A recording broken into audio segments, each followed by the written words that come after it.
So different times of the year, the temperature changes from hot to cold. And when that happens, the wood of your guitar changes as well. Different things like setup can change. The wood itself can actually get dry. So it's a good idea when you clean your fretboard, excellent idea to clean your fretboard and the frets. But when you do that, you can hydrate it. So today we're gonna hydrate the fretboard of the YJM. Let's dive in.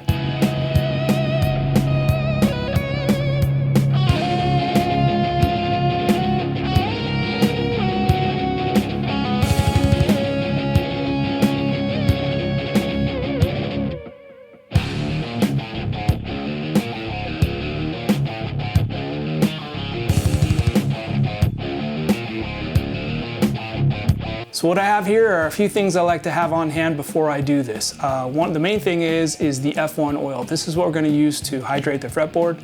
Dunlop 65 just to kind of clean it. This is just a general cleaner. I'll clean the pickups, pickguard, the body of the guitar, the neck with that.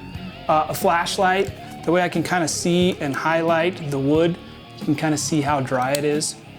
Some friction remover. I like this. This works really well around the nut. When I'm putting new strings on, I'll apply this in there, so it just helps the strings kind of glide in. Big time tuning saver. String winder, toothbrush for cleaning. This is a cool little thing. It's a sanding pad from StewMac. I like to use this for the fret ends, just in case they start getting a little bit of fret sprout. Besides the string winder, another thing that's important is a rag. Try to find a rag that doesn't leave a whole lot of hair, because some rags will leave hair on there, and other ones don't. So try to find one that doesn't. They say you want to make sure you don't get this in your eyes. If you get it in your eyes, you're probably going to have a bad day. So again, this may be a little overboard, but I use it. Allows me to speed up the process. Now I will point out that I have two different rags. I have one for the fretboard, which is going to use the hydration oil, and then this one is going to be used with the Dunlop 65. For this is a cleaner for the body, pickups, and all that. And of course, last thing is a set of dikes just to cut the strings.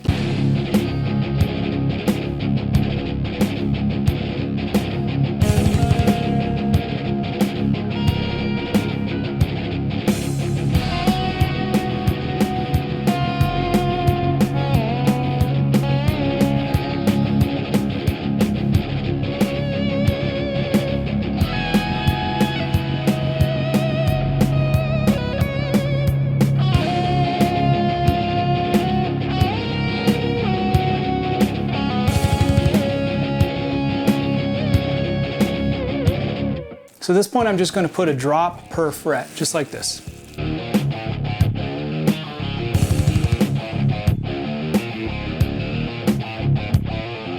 That one's a little bit much.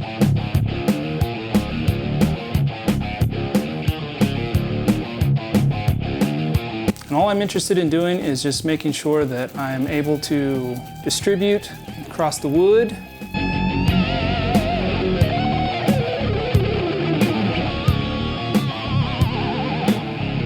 Again, the flashlight's very handy because now I can go back and inspect it and just make sure that I've got it evenly distributed, make sure that I'm not missing anywhere. So now that it's had time to sink in a little bit, you can kind of see it's still a little bit wet, which is looking good. Now I'll take off the excess.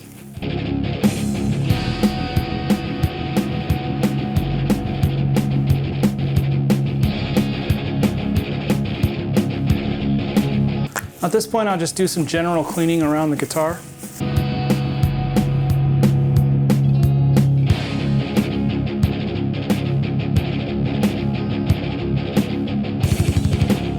Now the friction remover, and what I'll do is I'll apply this right here. Just helps it slide over here, which allows the string to move, which greatly improves tuning. Now, if you have tuning instability issues, you can also put a little bit down here on the tremolo, right where the string sits. Sometimes I do that as well. It does help. It's amazing how much it makes a big difference. Now time for some strings. Now for strings, I'm using the Yngwie Malmsteen Fender. They're 8 through 46.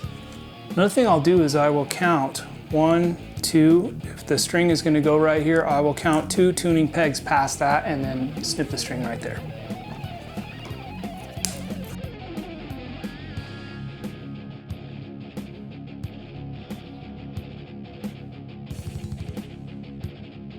All right, so we got the fretboard hydrated, we got new strings on here, we're ready to jam.